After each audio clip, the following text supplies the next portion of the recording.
Apocalipse, capítulo 14. Irmãos, perceberam que nós vamos caminhando, seguindo aí o livro do Apocalipse. Nós falamos semana passada, no capítulo 14, a partir do versículo 1, os redimidos do Cordeiro, ou seja, falando daquele cenário que João vê ali no Monte das Oliveiras, aonde o Senhor se põe em pé sobre o Monte Sião, e ele então, com 144 mil, que estão ali o adorando, exaltando, cantando, é uma visão que João está tendo sobre a vitória do Cordeiro e também dos seus redimidos. Não apenas, como falamos, dos 144 mil, mas os 144 mil, como nós vimos, e como eu entendo, não é a igreja, os 144 mil não representa a igreja, são 12 mil homens castos, tirados, você vai ver isso no capítulo 7, né, de Apocalipse, tirados da tribo de Israel, 12 mil de cada tribo de Israel. 12 vezes 12 dá 144, ou seja, 144 mil. Algumas pessoas entendem que esses 144 mil representam a igreja. Eu não entendo assim, porque entendo que as profecias devem ser interpretadas literalmente. Se é assim, este aqui é o significado mais provável deste 144 mil. E esses 144 mil, como falamos, eles haverão de ter um ministério de proclamação da palavra, do evangelho do reino, quando do tempo da tribulação. Nós sabemos, já falamos, não é, sobre as 70 semanas de Daniel, e já entendemos também que já se passaram 69 semanas. Falta 7 anos. 69 semanas de anos, está faltando uma semana para completar a 70ª semana de Daniel. Isso já se completou? Não. Se nós entendemos que literalmente as profecias devem ser interpretadas, é claro que não, porque todas as coisas que aconteceram ou que se darão na última semana, elas são impossíveis se elas forem interpretadas literalmente. Interpretando literalmente, todas as coisas que se darão nesta última semana ainda não sucederam. Portanto, espera-se que estas coisas ou estas profecias se cumpram lá no futuro, nesta última semana, aonde a igreja não estará mais aqui, aonde a igreja não mais vivenciará essa experiência. No capítulo 2 de Apocalipse, nós retornarmos um pouquinho, nós vamos ali na carta à igreja de Filadélfia, capítulo 3, versículo 10. Percebam que até onde entendemos também, nós já falamos um pouco sobre isso, a igreja da Filadélfia representa um período da vida da igreja aqui nesta terra, pelo menos este que vos fala assim crê. E então esta igreja, Filadélfia, é a última igreja pura, verdadeira e real. Não significa que ela não tenha pecados, mas é a igreja aonde Cristo está, aonde Cristo habita, aonde Cristo é Senhor. E ele vai dizer: porque guardaste a palavra da minha perseverança, também eu te guardarei da hora da provação, que há de vir sobre o mundo inteiro, para experimentar os que habitam sobre a terra. Terminado o período de Filadélfia, nós vamos ter, então, um novo tempo, um novo período, a igreja de Laodiceia. Esta igreja de Laodiceia, se você ler do capítulo 14 até o versículo 22, você vai perceber que é uma igreja a qual ela esqueceu Cristo, o qual ela deixou o Senhor Jesus, e Jesus está dizendo: eis que estou à porta e bato. Se alguém abrir, entrarei e cearei com ele. Isso mostra que Jesus está fora da igreja. Jesus não está ali. Esta é a igreja que entrará para a tribulação, porque ela só tem nome de igreja, porque Jesus está fora dela. Ela não é uma igreja onde Cristo, de fato, está dirigindo os seus caminhos. Os irmãos percebem o contexto no qual com o qual nós estamos lidando aqui? E a pergunta para nós é: com qual igreja nós nos caracterizamos? Sabendo que Filadélfia e Laodiceia são as últimas igrejas dos finais dos tempos. E, se não me engano, eu creio que nós estamos vivendo esse tempo, o tempo do fim, onde nós vamos percebendo que o amor se esfria, onde nós vemos que as blasfêmias aumentam, onde nós vemos que a moralidade ela está cada dia mais se tornando comum, se tornando parte normal da sociedade humana brasileira, podemos dizer assim. Cada vez mais os preceitos bíblicos cristãos de temor a Deus estão se diluindo. Portanto, eu não tenho medo de dizer de que nós estamos vivendo esta fase laodiceana já na nossa experiência. Espero eu que Cristo breve volte para nos levar, para nos arrebatar para os céus, pois cremos em Cristo como nosso Senhor e Salvador. E esta igreja Laodiceia, no seu cerne, aqueles que não temem ao Senhor Jesus, apenas têm nome de que vive, mas está morto, esses ficarão para provar o juízo do Senhor. Nós falamos então que o Senhor, o Cordeiro, no capítulo 14 de Apocalipse, está ali no monte, e os 144 mil, que não é a igreja, porque ela já foi arrebatada, estão ali para então adorar ao Senhor. E falamos um pouco sobre essas características dos remidos do Cordeiro. E depois desse texto, do versículo 5, vem o versículo 6, que ele inicia algumas vozes. Vamos ler do versículo 6 até o versículo 14. Eu vou ler e os irmãos acompanhem a leitura. Apocalipse, capítulo 14, versículo 6 em diante. Vi outro anjo voando pelo meio do céu, tendo um evangelho eterno para pregar aos que se assentam sobre a terra, e a cada nação e tribo e língua e povo, dizendo em grande voz: temei a Deus e dai-lhe glória, pois é chegada a hora do seu juízo. Adorai aquele que fez o céu e a terra e o mar e as fontes das águas. Versículo 8, seguiu-se outro anjo, o segundo, dizendo: caiu a grande Babilônia, que tem dado a beber a todas as nações do vinho da fúria da sua prostituição. Seguiu-se a estes outro anjo, o terceiro, dizendo em grande voz: se alguém adora a besta e a sua imagem e recebe a sua marca na fronte ou sobre a mão, também este beberá do vinho da cólera de Deus, preparado sem mistura, do cálice da sua ira, e será atormentado com fogo e enxofre diante dos santos anjos e na presença do Cordeiro. A fumaça do seu tormento sobe pelos séculos dos séculos, e não tem descanso algum, nem de dia nem de noite, os adoradores da besta e da sua imagem, e quem quer que receba a marca do seu nome. Aqui está a perseverança dos santos, os que guardam os mandamentos de Deus e a fé em Jesus. Então ouvi uma voz do céu dizendo: escreve, bem-aventurados os mortos que desde agora morrerem no Senhor. Sim, diz o Espírito, para que descansem das suas fadigas, pois as suas obras os acompanham. Olhei, eis uma nuvem branca, e sentado sobre a nuvem, um semelhante a filho de homem, tendo na cabeça uma coroa de ouro e na mão uma foice afiada. Outro anjo saiu do santuário gritando em grande voz para aquele que se achava sentado sobre a nuvem: toma a tua foice e ceifa, pois chegou a hora de ceifar, visto que a seara da terra já amadureceu.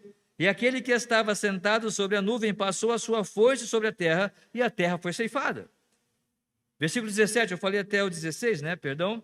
Então saiu do santuário que se encontra no céu outro anjo, tendo ele mesmo também uma foice afiada. Saiu ainda do altar outro anjo, aquele que tem autoridade sobre o fogo, e falou em grande voz ao que tinha a foice afiada, dizendo: toma a tua foice afiada e ajunta os cachos da videira da terra, porquanto as suas uvas estão amadurecidas. Então o anjo passou a sua foice na terra e vindimou a videira da terra e lançou-a no grande lagar da cólera de Deus. E o lagar foi pisado fora da cidade, e correu sangue do lagar até aos freios dos cavalos, numa extensão de 1.060 estádios. Uma leitura um pouco extensa, mas é interessante que no final dessa leitura, no primeiro nós temos ali o Senhor Jesus Cristo no Monte Sião, e os 144 mil adorando ao Senhor. E depois então João começa a falar sobre 4 vozes que ele ouve, e estas vozes têm algumas peculiaridades, algumas características de cada voz, mostrando alguma coisa em particular em cada uma delas. E no final, nós percebemos uma ceifa e uma vindima. O que é ceifa e vindima? Ceifa é quando nós lemos aqui, os irmãos devem estar recordando, quando um anjo diz: olha, tome a sua foice. O Senhor Jesus, então, toma a sua foice e começa a ceifar. Ele começa a cortar. E geralmente a ideia de ceifa está ligado com trigo, com os cereais, não é? com grãos, ok? Então, a ceifa diz respeito a grãos. E já a segunda metáfora fala então de uma vindima, que não tem a ver com grãos, mas tem a ver com uvas, com videiras, que são cortadas da terra, e os seus cachos de uvas são tomados. Se nós olharmos para Mateus, capítulo 13, no versículo 25, Mateus, capítulo 13, versículo 25, vai dizer o seguinte: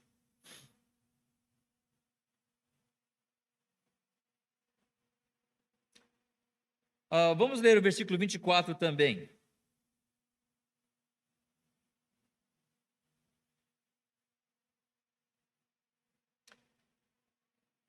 Outra parábola lhe propôs, dizendo: o reino dos céus é semelhante a um homem que semeou boa semente no seu campo. Mas enquanto os homens dormiam, veio o inimigo dele, semeou o joio no meio do trigo e retirou-se. E quando a erva cresceu e produziu fruto, apareceu também o joio. Versículo 27. Então, vindo os servos do dono da casa, lhe disseram: Senhor, não semeaste boa semente no teu campo? De onde vens, pois, o joio? Verso 28, ele, porém, lhes respondeu: um inimigo fez isso. Mas os servos lhe perguntaram: queres que vamos e arranquemos o joio? Não, replicou ele, para que ao separar o joio não arranqueis também com ele o trigo. Deixai-os crescer juntos até a colheita ou até a ceifa. E no tempo da colheita ou da ceifa, direi aos ceifeiros: ajuntai o primeiro o joio, atai-o em feixes para ser queimado, mas o trigo recolhei-o no meu celeiro. Percebemos então, aqui que nós estamos percebendo uma ceifa, aonde o Senhor Jesus mesmo percebe que o versículo 14 vai dizer: olhei e eis uma nuvem branca, e sentado sobre a nuvem, um semelhante a filho de homem. É o próprio Senhor Jesus, tendo na cabeça uma coroa de ouro e na mão uma foice afiada. É ele quem vai fazer a ceifa. Lembra de Mateus 13, nós acabamos de ler? Deixa crescer o joio e o trigo, porque quando se mostrar quem é quem, aí eu venho e ceifo. Eu venho e recolho o joio, jogo para queimar, e o trigo eu levo para o meu celeiro. Ok? Portanto, é sensato, talvez, é interessante pensarmos que o que está se falando aqui é de uma visão de Jesus, com os seus 144 mil adorando, e ele então vai iniciar um processo de julgamento. Lembram que a igreja já não está mais aqui, a igreja está com Cristo nos céus. Mas durante o tempo da tribulação, aqueles 7 anos aqui, haverão perseguições, e aqueles que se dobrarem ao anticristo, aqueles que se dobrarem àquele regime mundial, haverão, ou seja, rejeitarem a palavra do Senhor, haverão de ser ceifados, haverão de ser julgados. E aqueles que receberem e viverem e morrerem até por amor a Cristo, também serão aceitos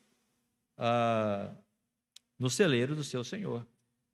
É interessante pensarmos que a ceifa trata-se da colheita daqueles que temeram ao Senhor, que professaram a Cristo como Senhor e Salvador da sua vida, mesmo no tempo da tribulação. A igreja não está mais aqui, mas aqueles que permanecerem aqui para a tribulação, haverão também esses 144 mil que haverão de pregar o evangelho por toda a terra. Eles estarão arrebanhando para o Senhor pessoas que estarão confessando a Cristo como Senhor das suas vidas. Mas estarão misturados entre várias pessoas aqui nessa terra. Portanto, a ceifa pode estar lidando, ou tratando, ou falando, se referindo aos salvos. em Cristo Jesus. A vindima não é o caso. A vindima é diferente. Se nós olharmos para o que diz aqui no versículo 17, então saiu do santuário que se encontra no céu outro anjo, tendo ele mesmo também uma foice, que não é mais o Senhor Jesus Cristo. Vamos imaginar aqui, Jesus não tem mais interesse aqui. Saiu ainda do altar outro anjo, aquele que tem autoridade sobre o fogo, e falou em grande voz ao que tinha a foice afiada, dizendo: tome a tua foice e ajunta os cachos da videira da terra, porquanto as uvas estão maduras. Então o anjo passou, percebe? O anjo passou a sua foice na terra e vindimou a videira da terra e lançou-a no lagar da cólera de Deus. Irmãos, este colher de uvas aqui não é para fazer um vinho gostoso, um suco bem saboroso para o Senhor Jesus degustar. Isto aqui é o pisar das uvas que demonstra a ira, a cólera de Deus e do próprio Senhor Jesus Cristo. E o lagar foi pisado, versículo 20, fora da cidade. Não diz respeito à adoração, não diz respeito às coisas que agradam ao Senhor, mas fora da cidade, fora de Jerusalém. E correu o sangue do lagar até aos freios dos cavalos, numa extensão de 1.600 estádios. Eu estava pensando nisso, como é que pode, né? Será que é só uma metáfora? Mas é sabido que no tempo da tribulação, muitas pessoas vão estar buscando líderes. Nós tivemos ano passado uma luta muito grande aí, por questão política. E candidatos levam multidões para as ruas. Imagine 100 mil pessoas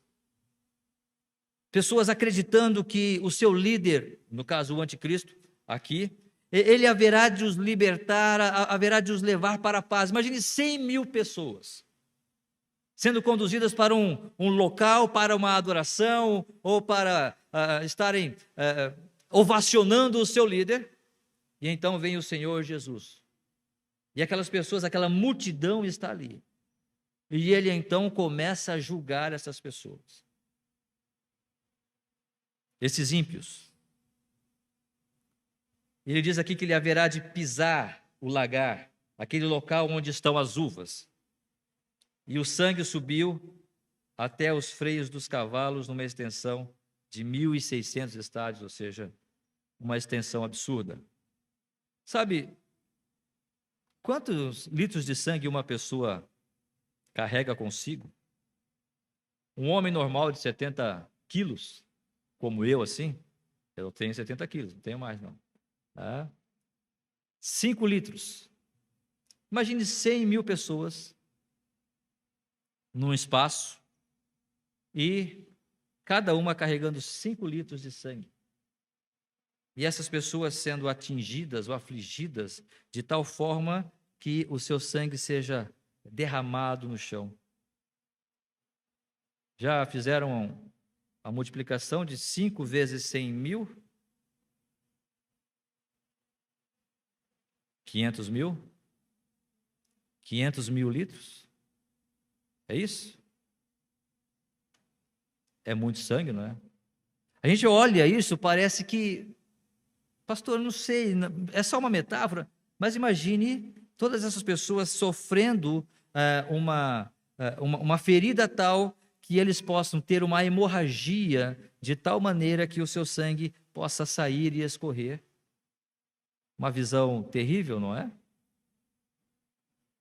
Mas não é impossível. Nós não conseguimos imaginar isso, mas impossível também não é, porque nós sabemos que o tempo da tribulação é um tempo aonde nós vamos ver e perceber, o Senhor vai derramar todo o seu juízo sobre todos aqueles que rejeitaram a Cristo Jesus como Senhor e Salvador das suas vidas. A grande pergunta que fica aqui é a seguinte: nós temos duas situações, a ceifa e a vindima. Me atrevi a pensar que a ceifa diz respeito ao Senhor Jesus, tirando para si e levando para o seu celeiro, aqueles que pertencem a ele. Não o joio, mas o trigo, os cereais, para o seu celeiro.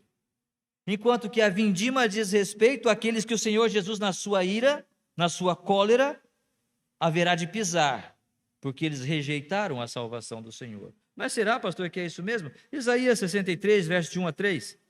Isaías 63, verso de 1 a 3. E quando falamos isso, não falamos simplesmente para nós colocarmos medo, mas sim temor.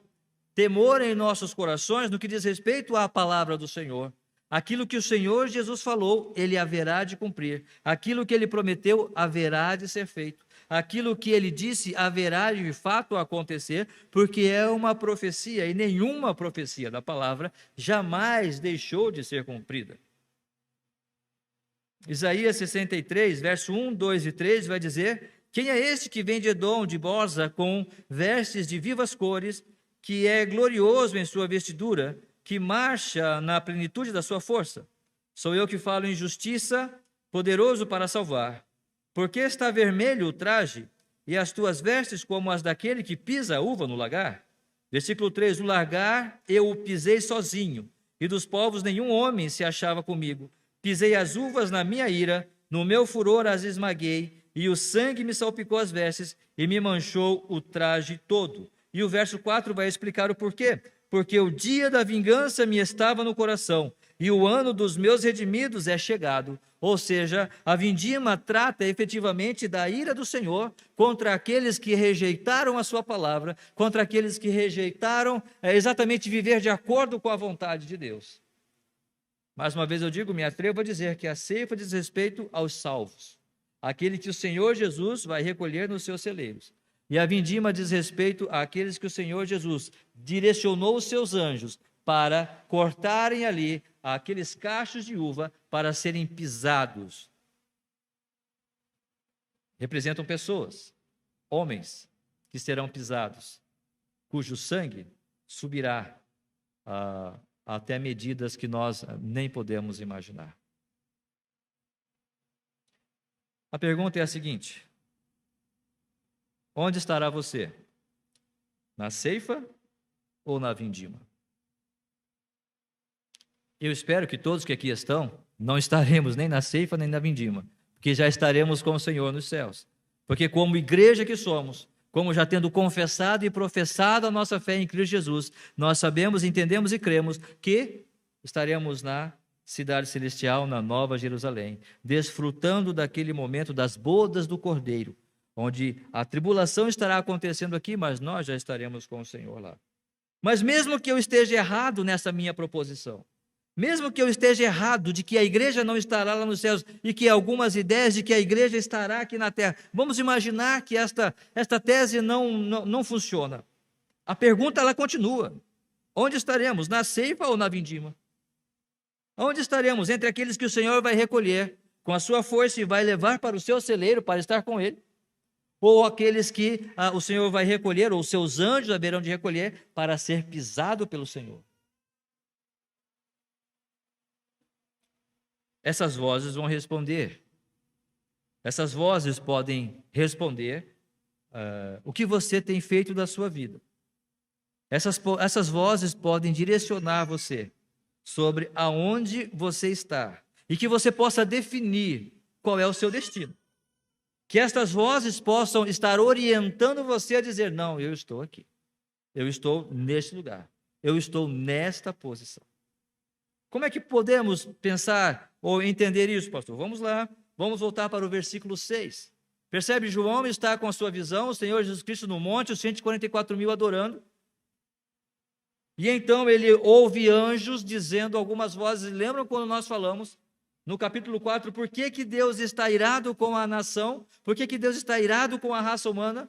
Por alguns motivos, porque rejeitaram a sua majestade, porque rejeitaram a sua palavra e rejeitaram também o Cordeiro. Por isso esses 7 anos de tribulação, porque as pessoas estão dando de ombros para a palavra do Senhor. As pessoas estão rejeitando o método de salvação em Cristo Jesus. E no versículo 6, então, vai nos dar o primeiro motivo pelo qual o Senhor Jesus Cristo está fazendo isso, ou a primeira direção que você pode ter para saber aonde eu estarei, se na vindima ou se na ceifa, se entre aqueles que serão pisados para ser mortos, ou aqueles que estarão sendo recolhidos no celeiro do Senhor. Versículo 6, então, vai dizer assim: vi outro anjo voando pelo meio do céu, tendo um evangelho eterno, para pregar aos que se assentam sobre a terra, e a cada nação, e tribo, e língua, e povo. E que evangelho é esse? Dizendo em grande voz, versículo 7, temei a Deus, e dai-lhe glória, pois é chegada a hora do seu juízo, e adorai aquele que fez o céu, e a terra, e o mar, e as fontes das águas. A primeira voz está dizendo para você agora, e Apocalipse nas igrejas, as cartas às igrejas, vai dizer: quem tem ouvidos, ouça. Ouça essa voz, não é a minha voz, é a voz do próprio Deus, que Ele está usando o seu anjo para dizer a você: temei a Deus e dai-lhe glória, pois é chegada a hora do seu juízo. Eu não sei, irmãos, eu não sei, amigo, quando será a hora do juízo de Deus efetivamente. Eu não sei qual o dia, eu não sei qual estação, mas eu sei que pela palavra do Senhor esse dia está chegando. Este dia haverá de chegar. E mesmo que nós não vivamos até lá para ver com os nossos olhos, é certo que depois que nós partirmos desta terra, a palavra do Senhor nos diz que ao homem está ordenado morrer uma só vez. E depois disso, o juízo. Depois disto, o juízo. Não há outra chance. Não há outra colher de chá que o Senhor vai nos dar. Se nós passarmos, se o Senhor Jesus Cristo vier aqui, a igreja haverá de subir com Ele em glória. Amém, se assim for. Mas se eu estiver aqui, nós passarmos pela tribulação, aonde nós estaremos? Na ceifa ou na vindima? O que é que nós estamos fazendo? Estamos temendo a Deus com todas as nossas forças? Nós realmente estamos dando glórias a Ele, porque é para isso que nós fomos criados. Você foi criado para glorificar a Deus com a sua vida. A igreja está aqui, nós estamos reunidos aqui exatamente para glorificar a Deus com os nossos lábios. Não apenas para cantar, e porque é muito gostoso cantar. É muito gostoso soltar as nossas vozes e adorarmos ao Senhor com essa capacidade que Ele nos tem dado. Mas durante toda a semana, como eu posso adorar ao Senhor? Como eu posso dar glórias a Deus? Através da minha vida na minha família, através da minha vida no meu relacionamento pessoal particular com Deus, através da minha vida no meu relacionamento com os meus colegas de trabalho, com pessoas que muitas vezes são subalternos a mim, com pessoas que dependem de mim, com o meu vizinho, com a minha vizinha. Como que nós podemos dar glórias através do nosso relacionamento, transmitindo ao Senhor através de nós mesmos? Fazendo com que o Senhor Jesus Cristo reflita a sua luz em nós. Não simplesmente porque falamos, não simplesmente porque nós vamos à igreja no final de semana. Mas a nossa vida e o nosso entendimento é que vivemos uma luta constante. Se nós olharmos a terceira voz, seguisse a estes outros anjos, o terceiro dizendo em grande voz: se alguém adora a besta e a sua imagem, e recebe a sua marca na fronte ou sobre a mão. Eu não vou ler mais, porque senão nós vamos passar para um outro ponto. Mas pode talvez ficar um pouco dúbio, né? O que é dar glória a Deus? Percebem, irmãos, que aquele tempo da tribulação vai ser um tempo onde nós já entendemos que haverá de ter um líder carismático, um homem que haverá de chegar e vai trazer esta paz. Por que as nossas nações estão em conflito? Por que alguém no ano passado, ou há 5 anos atrás, se levantou como sendo o mito? Porque as pessoas estão buscando alguém em quem confiar para resolver os problemas econômicos, financeiros, estruturais do país, das nações. Estamos buscando isto, como cidadãos que somos. É claro que como cristãos nós cremos em Deus, mas também como cidadãos nós damos a nossa participação no voto que nós damos ali àquele candidato, seja municipal, estadual ou federal, enfim. Não é? Mas no sentido espiritual nós estamos olhando para Cristo. Ele é o nosso Senhor. Mas nós não podemos deixar de pensar na questão humana. O que estamos vendo é exatamente isto. As nações estão em conflito, buscando alguém para dirigir-lhes, alguém sábio o bastante, para dizer: não é por aqui que vocês vão. E a partir do versículo 9 nós vamos perceber isso, não é? Se alguém adora a besta e a sua imagem e recebe a sua marca na fronte ou sobre a mão. Este sistema mundial é um sistema que diz: deixe Deus de lado. É um sistema que está dizendo: não creia nisto. E não começou agora, começou lá no Jardim do Éden, quando Deus disse uma ordem para Eva e disse: olha, você pode comer de toda a árvore do jardim, mas da árvore do conhecimento do bem e do mal, nela não coma. Vem a serpente, você crê nisso? Eu creio. Veio a serpente e disse: é certo que ele disse? Não, é certo que você não vai morrer. A serpente estabelece uma nova ordem. Deus tinha dado uma ordem, Deus tinha dado um princípio, Deus tinha dado preceitos para aquele casal. E eles disseram: eu acho que nós vamos ouvir a serpente e não a palavra de Deus. E a primeira família, a primeira instituição que Deus criou, que foi a família, ali se quebrou. E nós vimos o resultado depois em Caim e Abel, e depois Abimeleque, e por aí vai. Dar glória a Deus, irmãos, é não perceber o que este mundo está fazendo. Rogo-vos, pois, irmãos, que apresenteis os vossos corpos em sacrifício vivo, santo e agradável a Deus, que é o vosso culto racional, e não vos conformeis com este século. Dar glória a Deus, irmãos, é mais do que observar alguns preceitos, fazer uma lista de princípios. Nós falamos isso sobre as bem-aventuranças. É mais do que fazer uma lista de princípios e dizer: não, vou começar a fazer. Não. É nós dobrarmos os nossos joelhos e dizer: Senhor, me dá a tua graça, para eu perceber como este mundo está indo. E eu não quero me conformar a isso. Eu quero me conformar à tua palavra. Eu quero estar nos moldes da tua palavra. Irmãos, isso é difícil. Imagine Sadraque, Mesaque e Abidnego. Todo mundo se ajoelhando diante da estátua de Nabucodonosor. Somente aqueles 3 disseram não. Quantas vezes na escola, você jovem, adolescente, talvez participou daquela coisa, daquela conversa, e não precisa ter uma multidão, não, é só a turminha mesmo, é só a galerinha ali.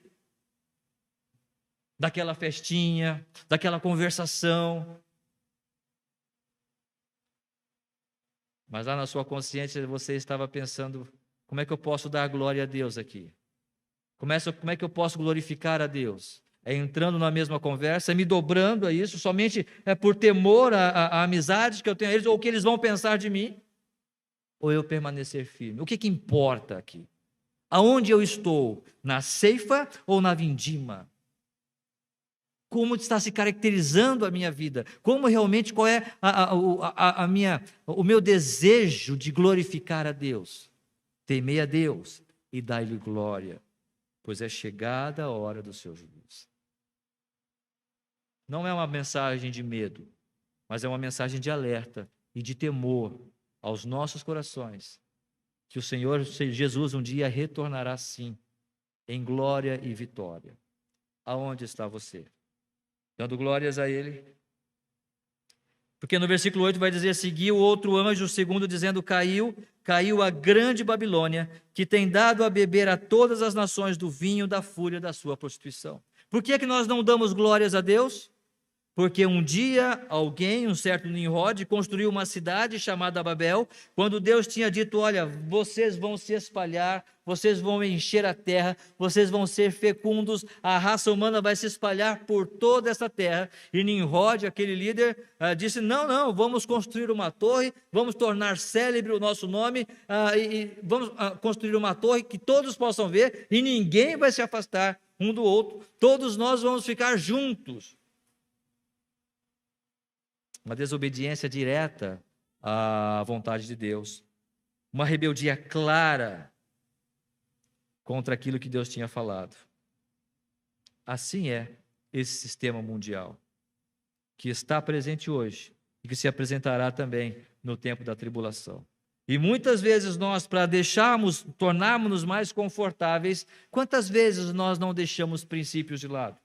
Quantas vezes nós não mentimos para não sermos atacados pela verdade? Quantas vezes nós não ocultamos a verdade simplesmente para nós não sairmos da nossa zona de conforto. Quantas vezes nós deixamos de tomar posições simplesmente porque aquilo vai me trazer um certo desconforto, eu vou ter que explicar aquilo, eu vou ter que perder amigos, eu vou ter que deixar de fazer aquela coisa, porque esse sistema mundial nos leva a isto. Aonde eu estou, aonde você está. A terceira voz então vai dizer: seguiu-se a estes outro anjo, dizendo em grande voz: se alguém adora a besta e a sua imagem, recebe a sua marca na fronte ou sobre a mão, também esse beberá do vinho da cólera de Deus, preparado sem mistura do cálice da sua ira, e será atormentado com fogo e enxofre diante dos santos anjos e na presença do Cordeiro. A fumaça do seu tormento sobe pelos séculos dos séculos e não tem descanso algum, nem de dia nem de noite, os adoradores da besta e da sua imagem, e quem quer que receba a marca do seu nome. Aqui está a perseverança dos santos, os que guardam os mandamentos de Deus e a fé em Jesus. A terceira voz está dizendo o seguinte: se você, se eu, se nós não tomarmos uma posição de rejeitar tudo isso que eu estou falando, que a palavra do Senhor está dizendo, esta ordem mundial, é certo que a condenação virá. Não é brincadeira, não é figurado, não é alguma coisa, olha, não, Deus está falando, mas Deus é amor, e no final tudo vai dar certo, não é? Jesus levou sobre ele todo o amargor, toda a ira de Deus por causa do pecado que estava sobre ele. Por isso que Jesus diz na sua oração: Senhor, se for a tua vontade, passa de mim este cálice. Porque ele sabia tudo o que ele haveria de sofrer. Ele haveria de carregar sobre si todo o pecado de toda a raça humana. Mas ele nada fez. Mas ele veio para isso, para cumprir esta missão, para que nele nós pudéssemos ser feitos justiça de Deus. Para que em Cristo nós pudéssemos ser aceitos por Deus. Mas quando o Senhor Jesus Cristo estava ali na cruz, ele diz: por que me abandonaste? Por que me rejeitaste? Porque Deus o rejeitou por causa do pecado que estava sobre ele. Mas em tendo sido cumprido o seu trabalho, a sua missão, Deus recebe então como justificado e justificador de todos aqueles que creem em seu nome. Percebe? Isto é certo. Se um dia Deus levou ou derramou a sua ira sobre o seu próprio filho, o seu filho amado, o seu filho unigênito, que nunca pecou, mas veio aqui para sofrer as afrontas que eu estou fazendo, que eu faço, por que ele não lançará sobre mim esta ira, se eu rejeitar o seu filho? Se por acaso alguém tem um pensamento de que Deus é amor, e ele lá no final ele vai permitir que nós não salvemos, independente do que nós façamos, não. Porque se fosse assim, o livro de Apocalipse não precisaria ser escrito. Deus um dia vai julgar, sim. E se nós aceitarmos todo esse sistema mundial que já está formado, que já está em curso, a única coisa que nos resta é o juízo de Deus sobre nós. A quarta voz, então, nos diz o seguinte: então ouvi uma voz do céu dizendo: escreve, bem-aventurados os mortos, que desde agora morrem no Senhor. Sim, diz o Espírito, para que descansem das suas fadigas, pois as suas obras os acompanham. Paulo vai dizer a cada dia morro. Talvez essa morte aqui pode ser morte física. Talvez essa morte está dizendo sobre a morte realmente de alguém que rejeitou aquele sistema mundial e foi perseguido de fato e morreu. Mas hoje você não precisa morrer pela sua fé. Se você está aqui hoje, nesta noite, e você ainda não tem a Cristo como Senhor da sua vida, eu vou dizer, você não precisa morrer pela sua fé, fisicamente. Mas quando Jesus diz: quem quiser vir após mim, tome a sua cruz e siga-me. Quando uma pessoa tomava a sua cruz, ele estava indo para a morte. Então ouviu uma voz do céu dizendo: escreve, verso 13, bem-aventurados os mortos que desde agora morrem no Senhor. Você já morreu em Cristo? Você já morreu para você mesmo? Você já deixou de lado os seus anseios? Você já deixou de lado suas vontades? Você já rejeitou todo esse sistema mundial, ainda que por mais que ele seja bonito? Já rejeitou a ideia daquele namoradinho, daquela namoradinha que não teme ao Senhor? Você já rejeitou a ideia daquele negócio escuso, daquela possibilidade de ganhar dinheiro fácil? Você já rejeitou a ideia de ter um relacionamento fora do casamento? Você já rejeitou aquela ideia que está muito comum? Por que eu estou falando isso? Porque isso é muito comum nos dias de hoje. É normal, não é pecado mais, acabou. Você já rejeitou a ideia de desobedecer os seus pais, de não honrá-los mais, como aqueles que Deus colocou para dirigir a sua vida, te orientar e te educar? Você já rejeitou esse sistema mundial de rejeição da palavra de Deus? Você já morreu para isso? Você já disse, Senhor, eu quero servir a Ti, eu quero ouvir a Tua voz, eu quero seguir nos Teus preceitos, eu quero caminhar nos Teus caminhos, eu quero ser guiado pela luz do Senhor Jesus Cristo através da palavra dEle, para que um dia eu possa fazer parte da ceifa, não da vindima, para que um dia o Senhor possa me tirar desta terra com a sua foice afiada e me arrancar, me desarraigar daqui e me ajuntar juntamente com os meus irmãos, com todos os seus filhos, para aquele celeiro, o celeiro eterno, onde nós vamos estar adorando ao Senhor. Como é que eu posso fazer para chegar lá? Temei a Deus e dá-lhe glória. Você já está fazendo isso? De certa forma, sim, porque senão você não estaria aqui. Se você está aqui porque em algum ponto, em algum grau, você teme ao Senhor. Talvez você veio para cá, mas você veio trazido, puxado pelos seus pais. Então significa que você honra os seus pais. Significa que os seus pais, de alguma forma, têm algum objetivo de conduzir você a um princípio cristão, a um princípio saudável. Já é um passo. Temei a Deus e dar-lhe glória. Você já está fazendo isso com a sua vida? Você já está deixando esse sistema mundial, olhando para esse mundo, dizendo isso não tem valor. O salmista veio dizer, a quem tenho eu no céu, senão a ti? Quando somos jovens, nós olhamos para as coisas deste mundo, para os cantores, para os artistas, e tudo isso é tudo muito lindo, tudo muito maravilhoso, é tudo colorido. Quando a gente vai ficando mais velho, a gente vai percebendo o que nós fizemos. Mas mesmo na fase da juventude, mesmo com toda esta beleza ou toda esta influência que nós temos, nunca se esqueça de Deus, de que o objetivo dele é que você dê glória a Ele, glorifique a Ele com a sua vida. Rejeite isto. Rejeite isso totalmente. E não se perceba dentre aqueles que estão condenados, simplesmente por algum momento, simplesmente por satisfazer a sua vontade nesta terra. Porque um dia o Senhor virá, como diz a terceira voz que nós já falamos, a sua condenação é certa para aqueles que um dia rejeitam a sua voz e os seus preceitos. Mas os bem-aventurados é aqueles que morrem para si mesmos. Não é aqueles que vivem para a igreja, não é aqueles que vivem para os seus ministérios, não é aqueles que vivem para que o pastor fala, não. Aqueles que morrem no Senhor e querem um relacionamento com Cristo Jesus a cada dia. Aonde você está? Qual é a sua posição? Você se define como quem?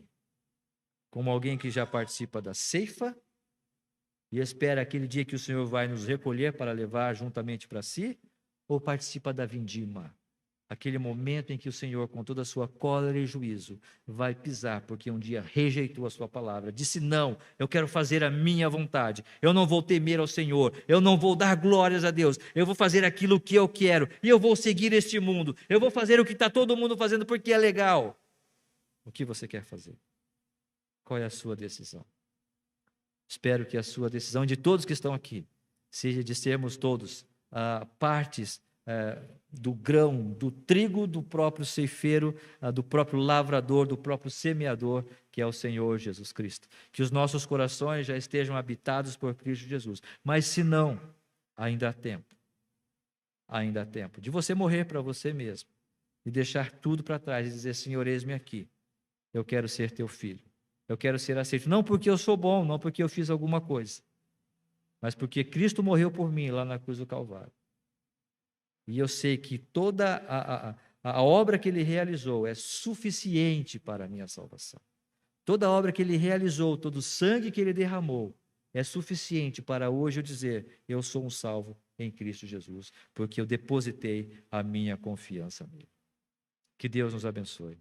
E essa palavra possa ficar com você e te desafie nesta noite.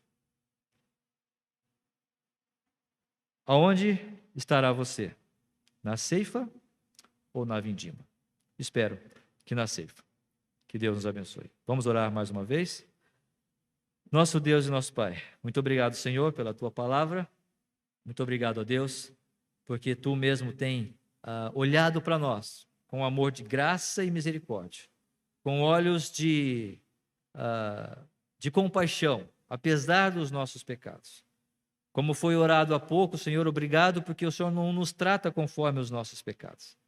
O Senhor nos trata conforme o Teu amor e mediante a obra do Teu Filho Jesus na cruz do Calvário. Nós Te louvamos por isso, ó Deus, e pedimos que a cada um que aqui está, que o Senhor esteja trabalhando em nossos corações e que possamos servir ao Senhor no tempo que nos resta aqui nesta terra. E se há alguém que ainda não tem tomado uma decisão ao Teu lado, possa esta noite tomar essa decisão. Possa ainda hoje, ó Senhor, vir a receber a Cristo como Senhor e Salvador das suas vidas. Este é o desafio da Tua palavra. Este é o evangelho que pregamos. E por isso, ó Deus, nós oramos e pedimos que o Teu Santo Espírito esteja trabalhando no coração de cada irmão, de cada alma. Muito obrigado, nós oramos e pedimos por esta semana que o Senhor abençoe cada um no seu trabalho, cada um, ó Deus, nas suas responsabilidades, também nos seus estudos, cada jovem, cada irmão, e esta noite nos levando em paz para os nossos lares. Muito obrigado, Pai, nós oramos e Te agradecemos. Em nome do Senhor Jesus Cristo. Amém, Senhor. Uma boa noite, o nosso culto está encerrado.